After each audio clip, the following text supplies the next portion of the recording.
Dobro jutro. Odvratno je.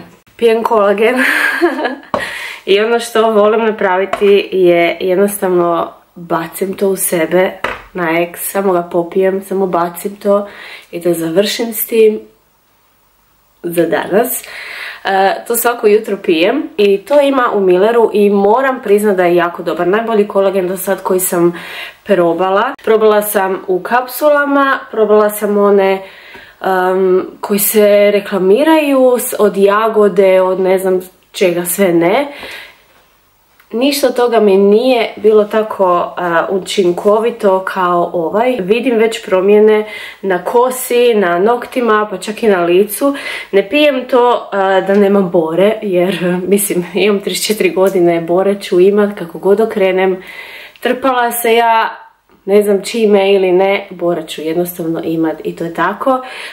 Ono zbog čega sam to htjela početi piti je zato što da mi se učvrste malo nokti i da mi kosa bude isto tako malo bolja, jer sam primijetila da nakon poroda prošlo je 5 godina od tada, ali nikako da mi se kosa oporavi i nikako da mi se nokti oporave. Konstantno su mi mekani i onako listaju se, tako da sam odlučila onda da ipak moram uzeti malo stvari u svoje ruke i potruditi se. Tako da sam krenula piti ovaj tu kolagen.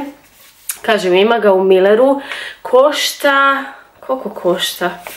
Košta jedno 13-14 eura, puno je. Istina, puno je, ali iskreno stvarno je dobro. Primjećujem da mi je kosa bujnija i zdravija, čak sam dobila neke komplimente da mi kosa stvarno zdravo izgleda u zadnje vrijeme zbog toga. Tako da ne koristim nikakve posebne šampone ili tretmane, jednostavno sam počela piti kolagen malo češće i onako trudim se da to bude onako redovito. I još plus kad smo već kod vitamina, također uzimam vitamin C. On je isto odličan općenito za imunitet, ali isto tako je dobar zato što vitamin C pomaže da se kolagen razvija u tijelu i općenito je dobar za kožu, za kosu, za cijelo tijelo, tako da pijem vitamin C. I isto tako pijem cink plus vitamin C, a to je jako dobro za kožu. Imala sam velikih problema sa prištićima i ovo tu mi je pomoglo. Kažem, ostarit ću. To nije sad neka velika stvar, bore ću imat, sjede imam, a bore isto tako, tako da nije stvar u tome da želim usporiti starost, nego samo želim biti zdrava, želim da mi koža bude zdrava i kosa i nokti, tako da mislim da nema ništa lošeg u tome. Idem se spremiti. Ono što sam krenula u zadnje vrijeme je da sam krenula ponovo trčati. I to ne ovdje u susjedstvu, nego odem na Punta Corrente, to je jedan park ovdje u Rovinju. Jednostavno sam zaboravila koliko volim trčati tamo i čak i niti ne trebam trčati, ponekad samo šećem, čisto onako uz more, da slušam te valove i ptice i vjetar, jednostavno me to opusti. I Iris ima danas završnu produkciju sa klavirom. Tako da, evo, i to bi mi isto htjela snimiti, ići ću je danas gledati. Sutra bi voljela napraviti jedan kolačić, jer u nedjelju u crkvi imamo kao božićni domjenak i rekla sam da ću donijeti kolač, ali volim prije toga napraviti ga kod kuće, onako da vidim kakve sastojke ću staviti, da se pripremim, da vidim da li je ok. Nadam se da super provodite ove blagdane, da ste sretni i da. Znam da je ponekad teško, da neke situacije su jako teške, ali evo, htjela bih vas samo ohrabriti da Bog je tu, Bog vas čuje, Bog vas vidi, On sve zna, zna i najmanju skrivenu tajnu vašeg srca i želju vašeg srca, tako da nemojte bježati od Boga u teškim trenucima, nego ono što stvarno ja samo sebe podsjećam i sad kad je najteže, zakači se za Boga, zaveži se za njega lancima, okovima i jednostavno samo znaj da je On tu i da On čuje i vidi i da će sve biti ok, jer Bog će sve izvesti na dobro. Može nam se sad u koju god situaciju, koju god prolazi, možda se ne čini tako, ali vjerujte da Bog sve izvede na dobro.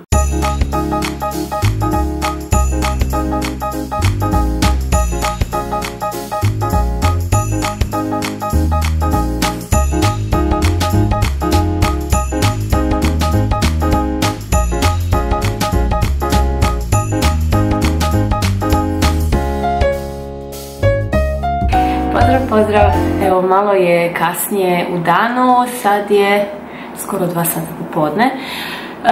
Evo istuširana sam, kosu sam malo, ne znam, isfenirala, sviđa mi se ovako kako izgleda. I sad ću se spremiti za taj sastanak koji imam. Iris će brzo doći, tako da ona se isto mora spremiti za nastup. I pokazat ću vam šta sam si uzela. Tako da, evo, sad ću se početi šminkati. Ne volim se sad nešto pretjerano našminkavat, ali s obzirom da trebam na nešto ličit, pa je još i Iris i nastup, ne bi baš htjela bilo kakva ići.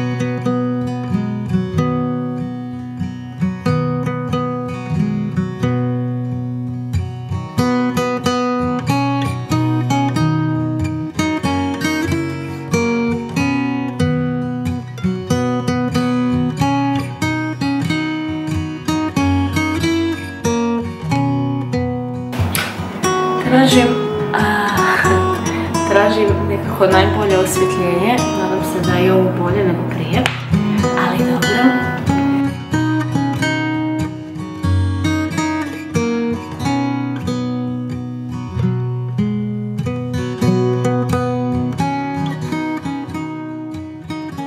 By the way, ovo rumenilo je još od prošle godine, ne znam da li je to dobra stvar ili ne, koliko to traje. 12 mjeseci, nema veze, ali uglavnom jako je dobro od Catrice Cosmetics je i super mi je, baš mi se sviđa i boja, sviđa mi se i tekstura, sviđa mi se što isto ga znam staviti i na usta, baš onako lijepa boja, evo ovako izgleda. I to je zapravo bila božićna kolekcija prošle godine. Onako limited edition, mislim da je čak bila. Čini mi se da sad su isto tako nešto slično izbacili za blagdane. Svaki blagdan je tako izbacio nekakvu liniju. Nisam naravno ništa uzimala ove godine jer mi je ostalo to od prošle, ali stvarno mi se sviđa.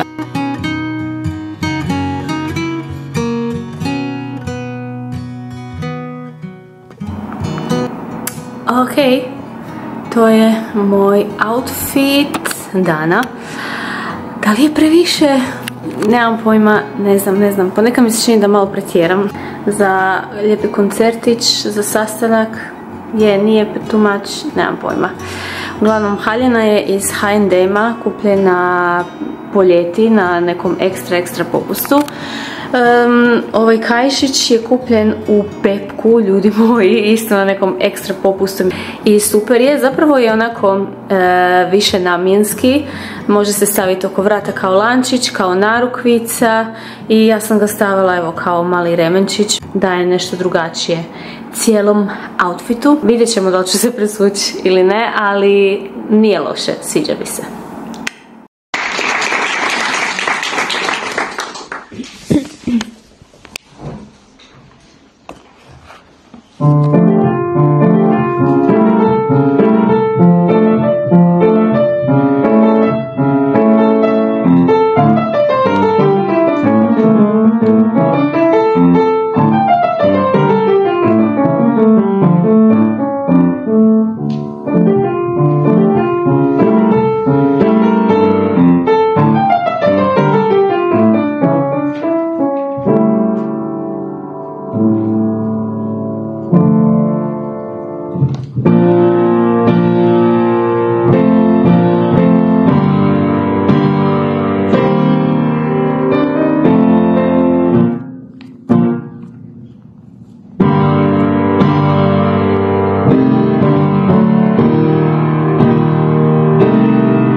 Dobro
jutro svima. Evo, novi je dan. Onako težak je dan nakon onog što se jučer desilo. Trebala sam danas staviti vlog, zapravo jučer na večer sam ga trebala staviti. Ali kako sam čula vijesti što se desilo u Zagrebu, jednostavno ne znam, nisam se mogla natjerati niti da napravim kolač koji sam planirala ujutro napraviti, kamoli da editiram. Doslovno sam cijeli dan bila na telefonu i pratila što se dešava, kako su djeca, kako je učiteljica. Ne znam, evo, stvarno me malo to uzdrmalo, nažalost. Ne znam niti šta bi me rekla da ima smisla. Ne znam šta bi rekla da onako nekakve utješne riječi, evo stvarno ne znam. Nekako sam si uvijek mislila, znaš ono, kad čuješ takve vijesti, to uvijek čuješ u Americi, to se tamo negdje dešava, tu i tamo u Njemačkoj ili tako nekim zemljama. Znači ne čuješ takve stvari tu i onda odjedanput je tu. Prvo u susjedstvu i onda u tvojoj zemlji. Onako, jednostavno šok. Ne vjeruješ da se to dešava, da je to sad stvarno ono realnost u kojoj mi živimo. Jednostavno, evo, ono totalnom sam šoku i nevjerici da smo si dozvolili da kao društvo padnemo toliko nisko da naša djeca više nisu sigurno u školi. Evo, i razmišljam o tim roditeljima tog djeteta i ne znam, Božić je, blagdani su, evo, mi planiramo sad ići do Trsta da kupimo djeci poklone i onda se sjetim tih roditelja i mislim si, ajme, možda su već i kupili poklon svom djetetu, a ono, tužno stvarno, evo, ne znam što bi rekla, ne mogu ni previše pričati o tome jer staviš sebe odmah automatski u tu situaciju i zamisliš si da ne daj Bože se tako nešto desi tvom djetetu i da, ne možeš ostati ravnodušan, evo, jednostavno ne možeš. Pa sam se razmišljala, ispratiš ih u školu, pomoliš se s njima, poljubiš ih, zaželiš im super sretan dan i produktivan dan u školi, super ocjene i onda se to dijete ne vrati kući.